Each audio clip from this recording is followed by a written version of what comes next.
تو قرآن کے اندر شیطان پڑھنے پر بھی 50 نیکی ملے گی. قرآن میں اگر حامان ہے اس کو بھی پڑھنے پر 50 نیکی ملے گی. قرآن میں اگر فرعون ہے تو اگر 5 حرفی ہے تو اس پر بھی 50 نیکی ملے گی. کہ ہم بھی قرآن کے پڑھنے والے ہو جائیں، قرآن کے حافظ بن جائیں، قرآن کے عالم بن جائیں، قرآن کے داعی بن جائیں، قرآن کے مطابق فیصلہ کرنے والے بن جائیں. یہ صرف ناجائز ہے بلکہ پسندیدہ ہے. وحدہ لا شریک لہ ونشہد ان سیدنا ومولانا محمدا عبدہ ورسولہ صلی اللہ علیہ وعلی آلہ واصحابہ اجمعین. حضرت مولانا نسیم الدین صاحب مفتاحی دامت برکاتہم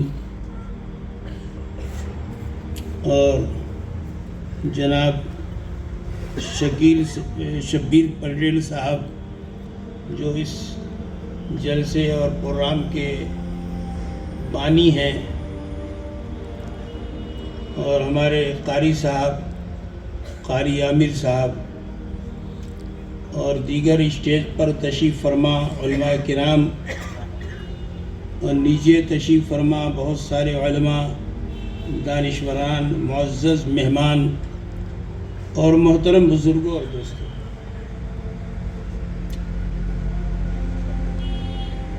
حضرت مولانا نسیم الدین صاحب نے آج کے پروگرام کے تعلق سے جو ضروری بات تھی بہت اچھے لہجے اور اسلوب میں بیان کر دیا.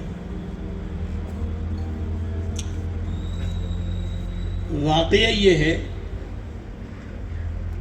کہ الحاج شبیر پٹیل صاحب کو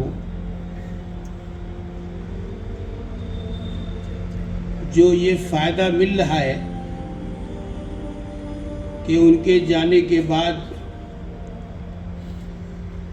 3 صورتوں میں ان کے ثواب کا سلسلہ مل رہا ہے. ایک تو صدقہ جاریہ کی شکل میں، اور ان کے قائم کردہ جو مدرسے اور مکتب ہیں، یا ان کے امداد سے جو قائم کردہ مدرسے اور مکتب ہیں، ان کے علم ینتفع بہ کی شکل میں، اور اولاد صالح کے نتیجے میں.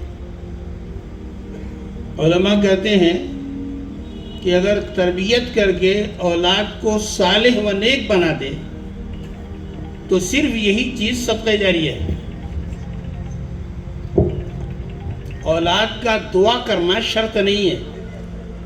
دعا تو اگر اجنبی بھی کرے گا، غیر بھی کرے گا، تو انشاءاللہ اس دعا کا مرحوم کو فائدہ ملے گا. لیکن اگر ہم نے اپنے اولاد کی تربیت کر کے نیک بنا دیا تو یہی صدقہ جاریہ ہے.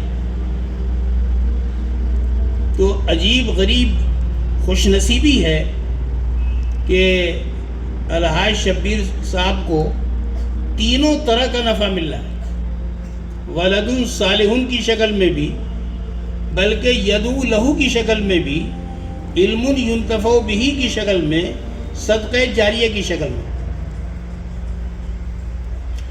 لیکن یہ نفع کیوں مل رہا ہے؟ یہ نفع اس لیے مل رہا ہے کہ انہوں نے اپنے مذہبی فریضے کو انجام دیا تھا. ایک بات میں کہا کرتا ہوں، ایک حدیث میں ہے کہ اللہ کے رسول صلی اللہ علیہ وسلم نے فرمایا کہ ہر والد کی اپنی اولاد کے تعلق سے 3 ذمہ داری ہے. پہلی ذمہ داری تو یہ ہے کہ جب بچہ پیدا ہو تو اچھا نام رکھے. نام رکھنے کے تعلق سے اللہ کے رسول صلی اللہ علیہ وسلم نے بڑی واضح ہدایتیں دی ہیں.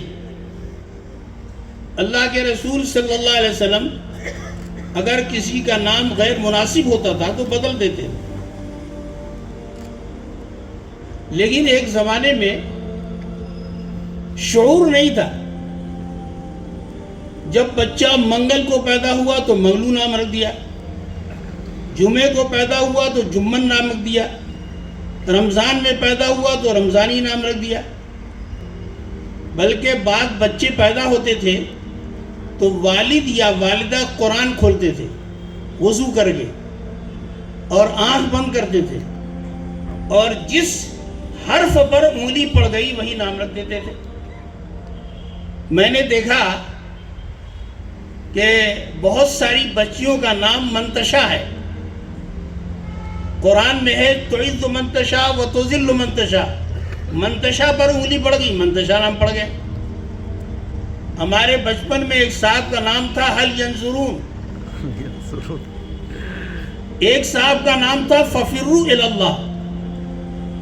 تو ایک زمانے میں شعور نہیں تھا، لیکن موبائل سے جو بہت سارے نقصانات ہیں اور مدارس سے جو بہت بڑا فائدہ ہے اور علماء کے بیانات سے جو بہت بڑا فائدہ ہے، اس کے نتیجے میں یعنی شعور اور دینی شعور بیدار ہوا۔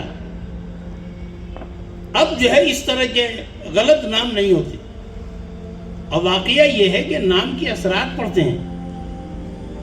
ایک بہت بڑے بزرگ گزرے ہیں جو تابعی ہیں، تابعی کہتے ہیں، جنہوں نے ایمان کی حالت میں کسی صحابی کو دیکھا ہو۔ ایک بہت مشہور و معروف محدث تابعی ہیں جو ایک صحابی کے بیٹے بھی ہیں، ایک صحابی کے پوتے بھی ہیں، اور حضرت ابو ہریرہ کے داماد بھی ہیں، حضرت سعید بن مسیب۔ ان کے محترم دادا کا نام حزن تھا۔ حزن کے معنی آتے ہیں سخت زمین، غیر برابر زمین۔ اللہ کے رسول صلی اللہ علیہ وسلم نے فرمایا کہ بھئی تم اپنا یہ نام تبدیل کر لو۔ انہوں نے کچھ عذر کیا ہوگا، حضرت سے پوچھا ہوگا کہ اگر ضروری نہ ہو تو اس نام کو یوں ہی رہنے دیں، کیونکہ اگر یہی نام رہ گیا NRC آ گئی تو پریشانی ہو سکتی ہے۔ حضرت نے اجازت دے دی۔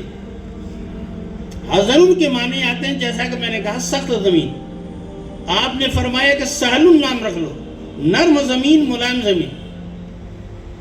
انہوں نے کہا کہ حضرت اگر سہل نام رکھ لیا، مزاج میں نرمی آ گئی تو لوگ ستائیں گے زیادہ۔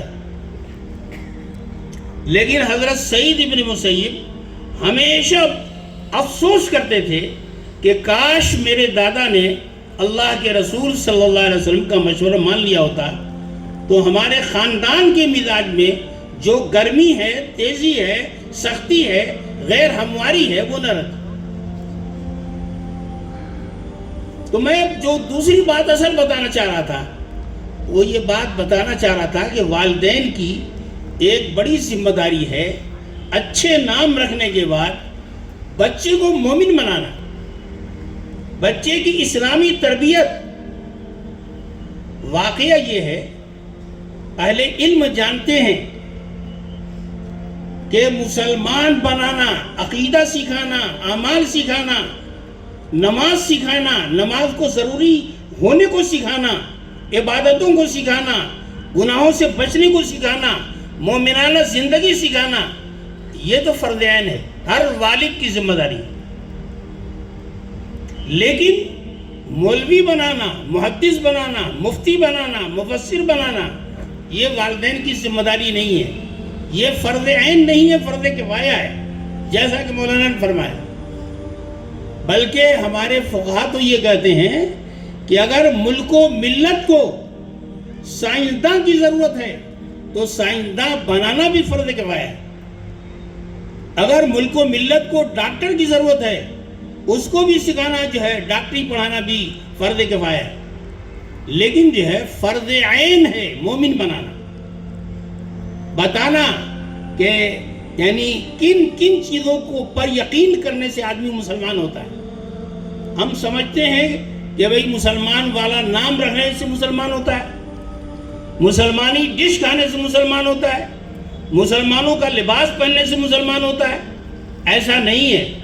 آپ اہل علم سے پڑھیے، معلوم کیجئے کہ مسلمان ہونے کے لیے حق جل مجدہ کی وحدانیت پر یقین رکھنا ضروری ہوتا ہے، اللہ رب العزت کی ذات پر، صفات پر، حقوق پر یقین رکھنا ایک مسلمان کے لیے ضروری ہے۔ محمد الرسول اللہ صلی اللہ علیہ وسلم کو آخری رسول ماننا ضروری ہے، فرشتوں کے وجود پر یقین رکھنا ضروری ہے، قیامت کے دن پر یقین رکھنا ضروری ہے۔ ایک زمانے میں ہمارے گھروں میں بہشتی زیور پڑھائی جاتی تھی۔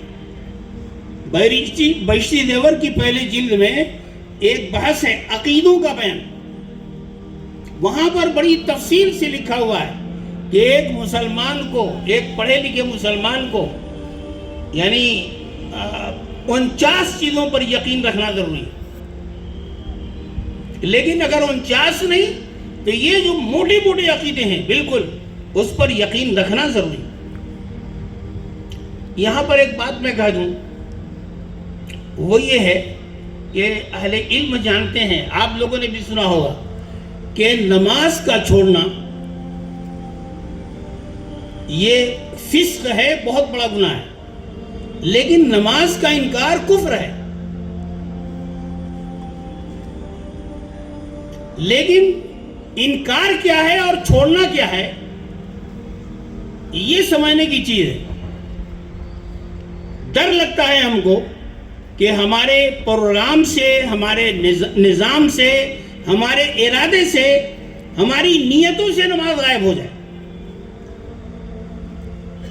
جب ہم سے کوئی پوچھے کہ آپ کب سوتے ہیں، کب اٹھنا رہتا ہے، آپ جو ہے اپنے پروگرام میں، نیت میں، ارادے میں نماز کی کوئی بات ہی نہیں کرتے، تو یہ جو ہے بہت بڑا لمحہ فکریہ ہے، اس کو سمجھنے کی چیز ہے۔ تو بہرحال میں عرض یہ کر رہا تھا کہ جب الحاج شبیر پٹیل صاحب نے اپنی اس ذمہ داری کو پورا کیا کہ اپنے بچوں کی صحیح تعلیم و تربیت کی مومن بنایا، تو اس کے نتیجے میں ان کو یہ فائدہ ملا کہ تینوں طریقے سے ان کے دنیا سے جانے کے بعد ثواب کا سلسلہ جاری۔ میرے محترم بزرگ اور دوستو، یہ قرآن کے تعلق سے 3 باتیں ہیں۔ پہلی بات تو یہ ہے کہ بھئی قرآن کو ناظرے کے طور پر پڑھنا۔ بہت سارے لوگ ایسے بھی ہیں جو سمجھتے ہیں کہ بے سمجھے قرآن کو پڑھنا کوئی فائدے کی چیز نہیں۔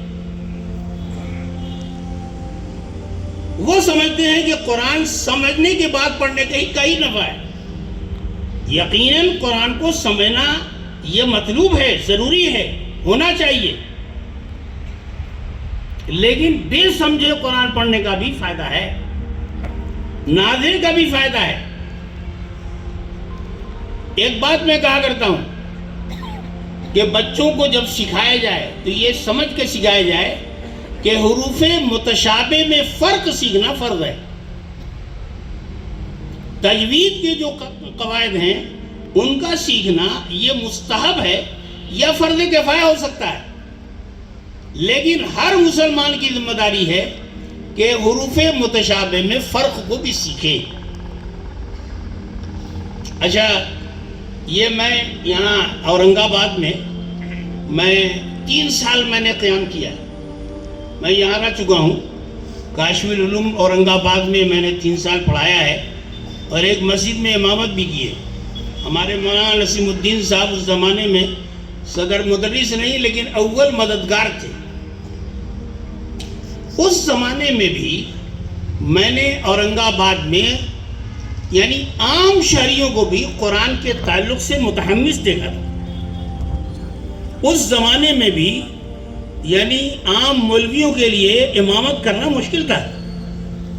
بہت سارے ایسے مصلی بھی ہوا کرتے تھے جو حروف متشابہ کے فرقوں کو بھی جانتے تھے، بلکہ یعنی قرآن کے جو اور اصول تجوید و قرات کے ہیں ان کو بھی جانتے تھے۔ بعض مرتبہ نجی ملاقاتوں میں تبصرے کرتے تھے، کہتے تھے کہ بھئی آپ نے یہ غلط پڑھا۔ اس زمانے میں نے دیکھا کہ یہاں پر حفظ کا شوق بھی تھا لیکن قرآن کو سمجھنے کا بھی شوق تھا۔ ہم جس مسجد میں امام تھے، لوگوں نے بہت اصرار کے ساتھ ہفتے میں 2 دن قرآن کی تفسیر کا پروگرام بنایا تھا۔ تو قرآن کا شوق جو ہے اورنگ آباد میں ہمیشہ رہا، تجوید اور قرات پر بھی محنت رہی قرآن کے حفظ پر بھی محنت رہی. بعض مدرسوں میں لڑکے جو اسکول بھی پڑھتے ہیں اس کے ساتھ جو حفظ بھی پڑھتے ہیں. اور میں ایک بات کہا کرتا ہوں, حدیثوں میں آتا ہے بے سمجھے قرآن پڑھنے پر ایک حرف پر 10 نیکی ملتی ہے. یہ 10 نیکی تو کم سے کم ہے. حدیثوں سے معلوم ہوتا ہے کہ ہر عمل پر کم سے کم 10 نیکی ملتی ہے.